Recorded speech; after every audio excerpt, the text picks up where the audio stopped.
You're listening to REIA Radio, the nationally trusted name in real estate investing. We dig deep to discover investors' why in real estate.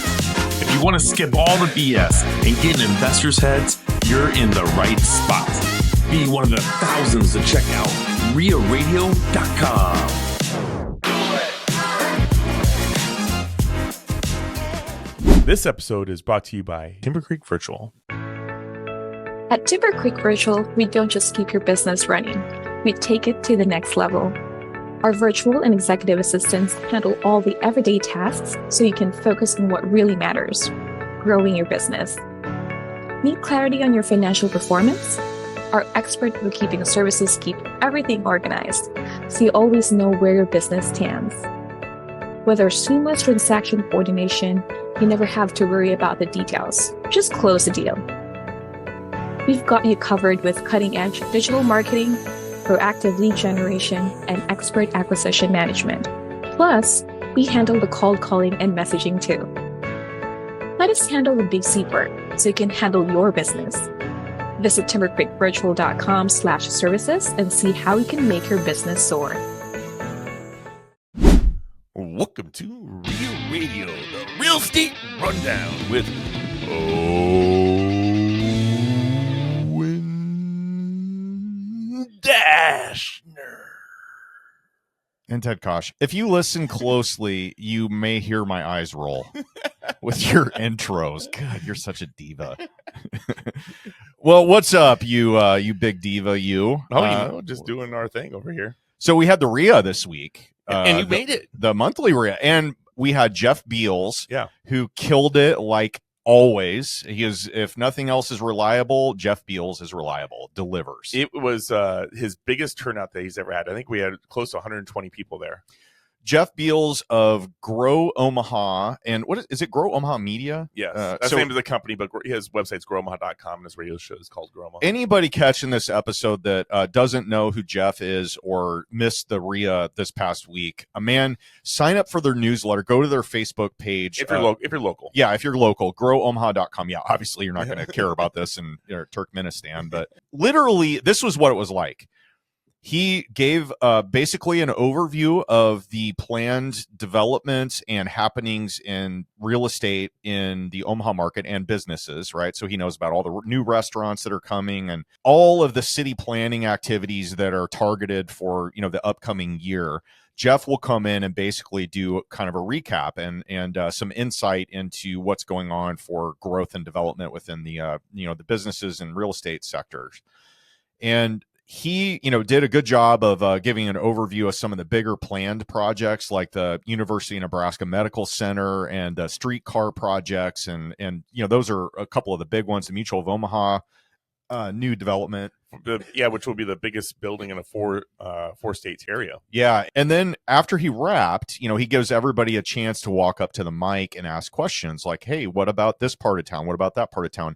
And I am just blown away about what an encyclopedic knowledge he has of every goings on in Omaha. They'll be like, hey, what's going on the 70th in Ohio? They'll just rattle off a random address. And he's like, well, it's really interesting. What they have planned there is a 5-story apartment building that's going to be shaped like an L, and it's going to do this and this and this. It's like, how do you walk around and remember all that stuff? Well, for 20 years, he's had one of the most popular radio shows in the state. Uh-huh. And he's on KFAB AM radio.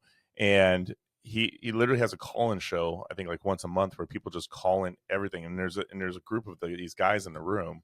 There's like 4 of them to make sure that they can answer any questions. The research analysts or whatever. Yep, and they're all in the real estate world of commercial. Super cool. And so, but he lives this every day. Yeah. And he does presentations probably 3 times a week. But it was basically standing room only by the time. I had to bring in chairs. Yeah, they were bringing extra seating, and there were well over 100 people. Did you get a final head count on that? Close to 120. Yeah, nice. Which is about max capacity for the venue that we were at. For the way we were set up, yeah. Yeah, and so super fun. That was really informative. I learned a ton, and it's always great to know what's going on in your own backyard and give you some insight into what city planning has in the works so that you can get in the path of progress, right, with your real estate activity. If you want to be, you always want to be, in the path of progress, meaning, you're ahead of the game, and it's going to catch up, and you're going to get a big windfall in the form of increase in price. One thing I thought was really interesting, of course, he talked about the tower. So it's the largest tower going to be built in a 4-state area. It's the Mutual of Omaha Tower, commercial, where commercial's not being built in a lot. We don't need office space in most cities right now, right? Well, yeah. I mean, commercial encompasses a lot of different. Yeah, I'm talking about office space. Yeah, office. Yeah, in particular. And I was talking to David Dodge when he was in town, and don't quote me on these numbers, but I think he said that the tallest building in St. Louis is the AT&T building. Okay. Which was almost completely vacant. Yeah. And it sold for $2.5 million.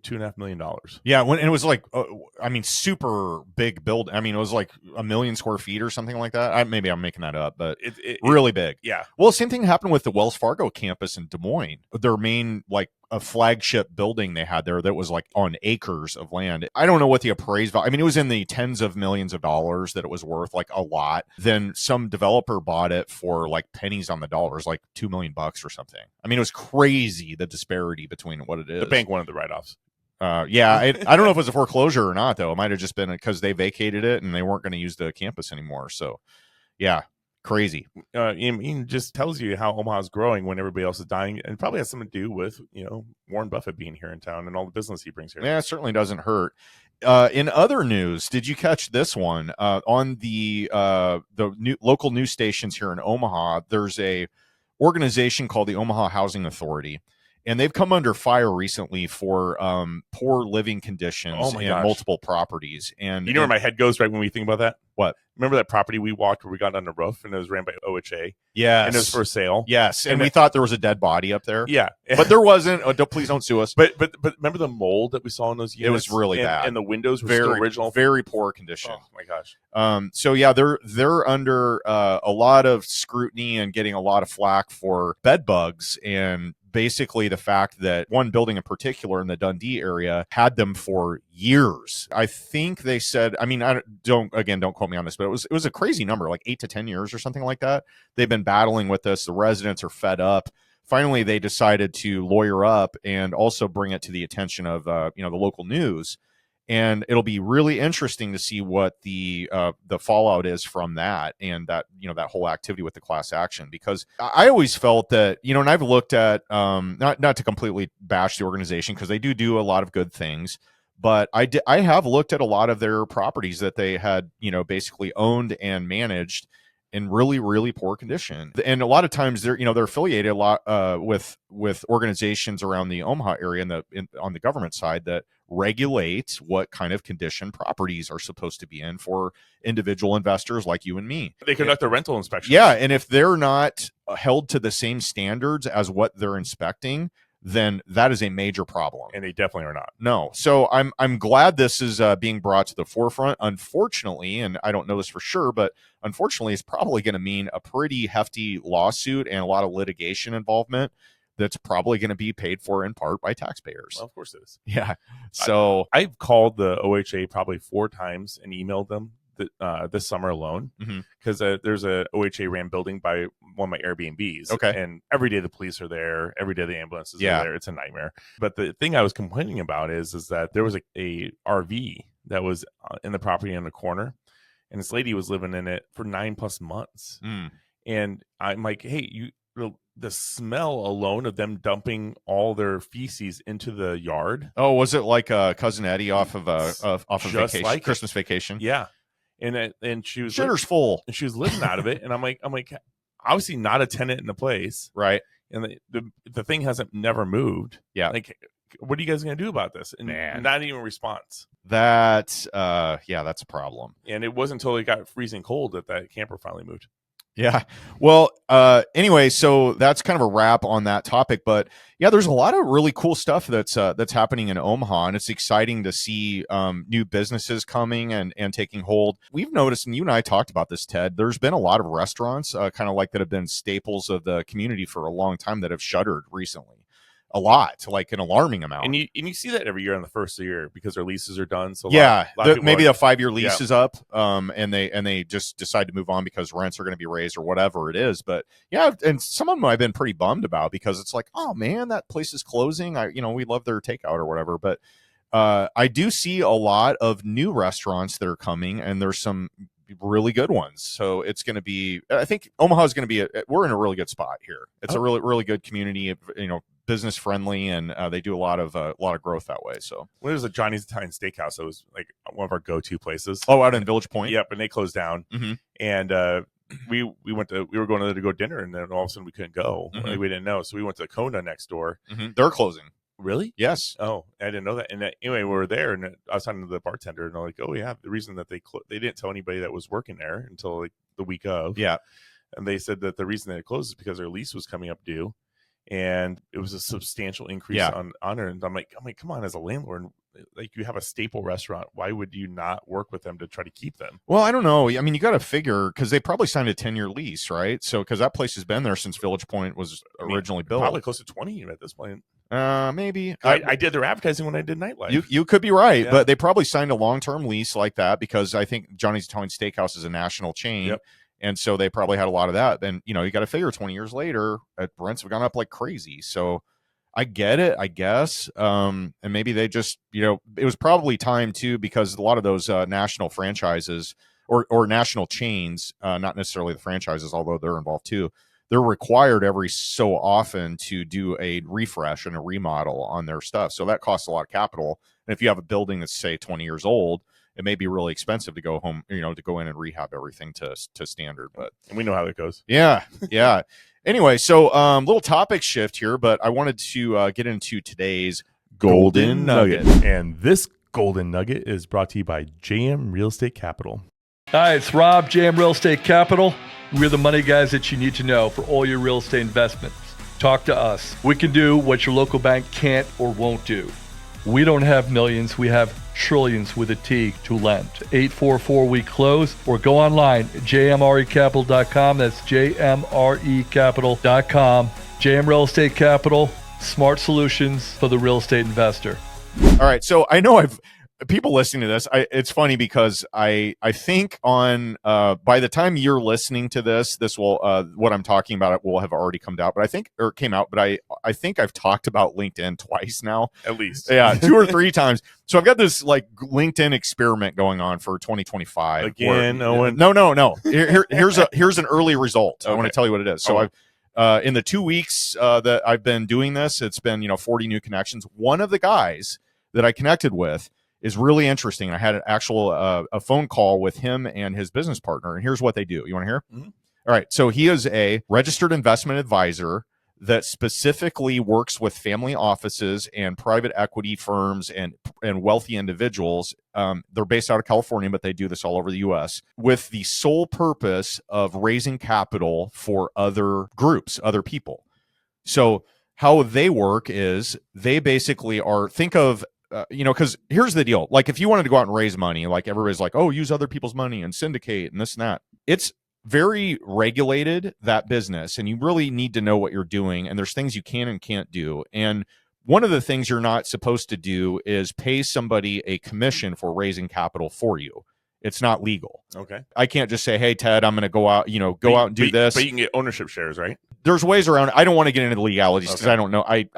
I'm not an attorney. I'm not blah, blah, blah, any of that stuff. Me either. So, but yes, there, I think, are some loopholes to that and ways you can structure it differently that do allow some of it. But this is essentially, this guy's a registered investment advisor, which they have to go through securities law, get their licensures for, state and overall government, et cetera, et cetera. So what this group does, which I'm just now finding out they exist, is they will take a retainer.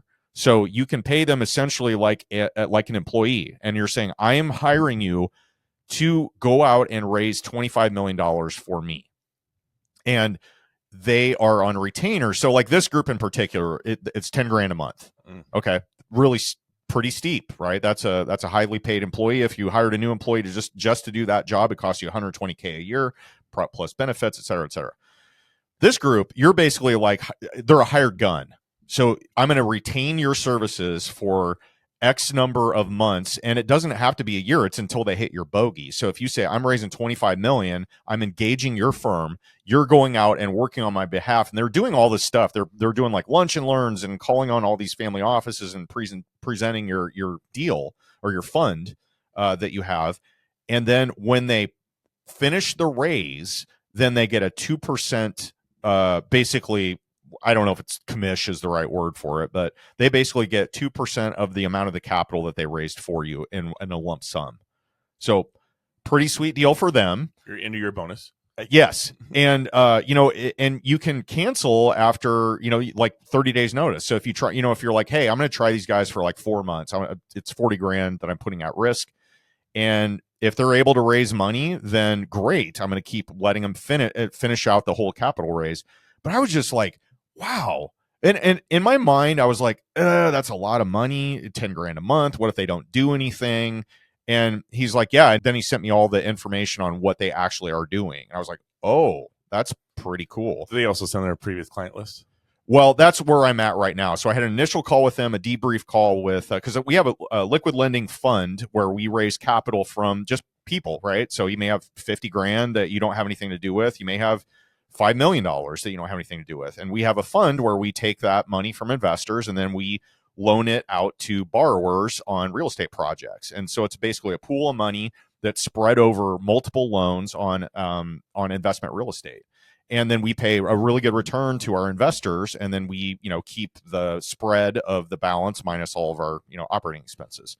So that's how that works. And so we have a fund, a 506C fund, which is basically a registered security. So you do a Regulation D offering. That's a 506C, which means you can advertise it legally. You can talk about it here on the podcast. Yes, you can talk about it on the podcast if you have that 506C designation, and you can advertise and you can raise money from anyone as long as they're an accredited investor. And there's a test for that, there's parameters that you can hit. I'm not going to spend any time on that because they're talking about changing that legislation too to make it easier to qualify as an accredited investor. But basically, that's the gist of it. So you can invest not in, like, if you're like, man, I have a lot of money in the stock market, or maybe I just don't like the stock market, or whatever it is.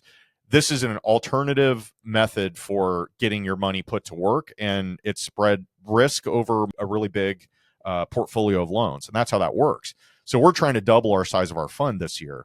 And I happened to connect with this guy, and that was the result of the initial conversation. And we're going to have follow-up. So I'm really interested in this because you got to picture, usually a fund, when you have them, they typically have a minimum and a maximum hold time, and then a target ceiling on the amount of money that goes into that fund. So like if you have a $10 million fund and you raise that whole 10 million, then that fund is done and you got to start a new one. But when you raise money from people, generally there's a minimum hold time. So if you have, like, let's say it's 2 years, which ours is, you raise 100 grand from somebody or $1 million from somebody, that money is going to sit in that fund and they're going to get their returns out of it, but it has to be held for 2 years.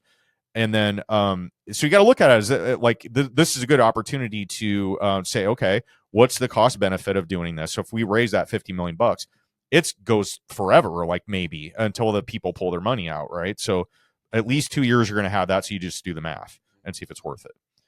Anyway, really cool. I'm excited about it. I'm probably going to talk to more people that are doing this to see, if they're legit or not, because that's the other thing. You got to make sure you're dealing with a real person, not a scammer. After you vet them, that'd be a good interview. Yeah, they were really interesting to talk to. I've never seen this business model before where they did it. I didn't know this was a thing. Raising capital. Now, will they actually come to town and then like live here during this time, since they're going to be like great events? And no, they're in California. Like, I don't care where the people are. I thought you mentioned that they're not raising here. They're just raising from their network of family offices and stuff that don't give a shit where your assets are. I didn't know if they went through your guys' book too, and then vetted through your clients to see if they could get more money. And no. This is no. They're we want them. Do your job. Bring us new money. And we'll pay you for it. That's essentially what it is. I just didn't know if they're gonna if they're hosting events and stuff in town or whatnot. So has nothing to do with local. It's all their own contacts and efforts and totally get it. Yep. Yeah. So yeah, that was pretty cool. That's cool. Yeah. Well, I'll tell you what. If I ever get into big, fund raises for getting into storage units, I'll definitely have to reach out to you for your LinkedIn content. Oh yeah, the Kaasch Storage Fund. We'll see. Let's see what 2025 has to offer us. Right. Nice. Yeah. But I tell you what, the 2025 interviews have started off with a bang. They have, man. It's been so much fun. There's really good people we've had. Paul Vojchehoske, which will be Wednesday's podcast. Yep. everybody locally here in town definitely knows who Paul is. He runs the Randall School Real Estate. He used to be the vice president of Nebraska Realty, the second biggest real estate company in the state. Now, he had over 1,000 agents when he was working for him. And then he's just a teacher. He's a 21-year Coast Guard, which there's some crazy stories there. Oh, man. Paul is stories for days. It's funny. We should probably take a still shot of my jaw just dropped for I don't know, 20 minutes. I just sat there listening to him, and I was just like, oh my, what? Yeah. Crazy stories. Because when you think Coast Guard, you're thinking about, rescuing people. Yeah. You're not thinking about dead bodies floating in the water that you have to pull out. Like the one where you said I pulled a body out and then it was in a boat and then it was so wavy and it was so bloated it just exploded all over us. Well, don't spoil it. I mean, that's crazy. Yeah. Now you just spoiled the whole story. One of many stories. Yeah. By the way, he owned 100 single family rentals for a brief period of time and then sold all of them. And find out why in the episode, because there are some hilarious and scary and crazy stories in his whole epic adventure that he's had. The stories he told off air were even better. Yeah. Oh yeah. No, here's also the thing, guys. On Wednesday's episode, so here in 2 days, Paul is also going to annihilate you with knowledge bombs about wholesaling and what is legal and what is not, specific to the state of Nebraska, but this is applicable more and more across the country because there's a lot of new states that are adopting this legislation. If you're catching this episode, you happen to start dabbling in wholesaling, or maybe you've been watching YouTube videos on how to do it and learning and as much as you can, you need to pay really close attention to what he is saying in this episode, because there are so many gotchas with all this new legal stuff that's come through that you are almost guaranteed to screw up something if you don't know the ins and outs of it. And he mentioned on the first year, there's 8 more states that adopted these rules. I thought he said 11, which who cares? I mean, the signs are pretty obvious right now that this probably before long will be adopted throughout the country. Yeah. I would say it's a matter of time.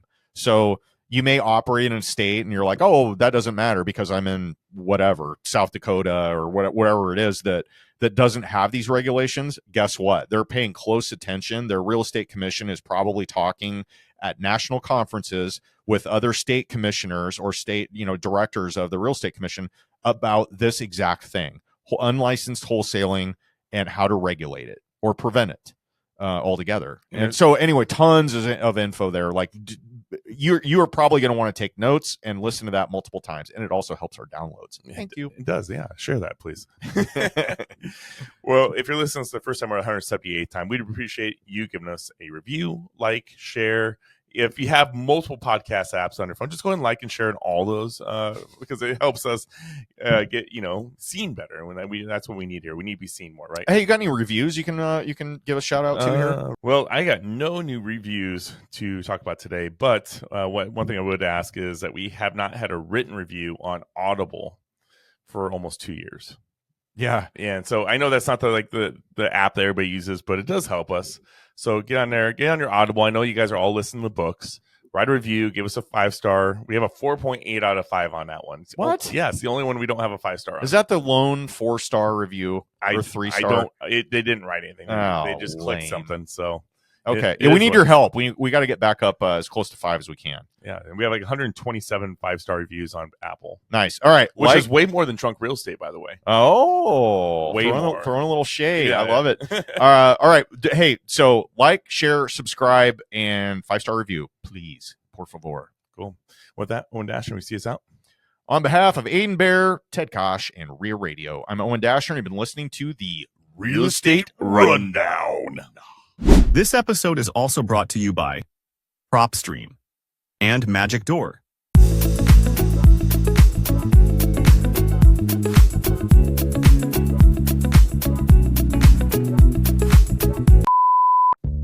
Are you buffering? Yeah. I was trying to think. I was trying to think a good lead into. Okay, I make so much fun of the beginning, and then you do your fun ending. I don't make fun of you at the end. What the Real Estate Rundown.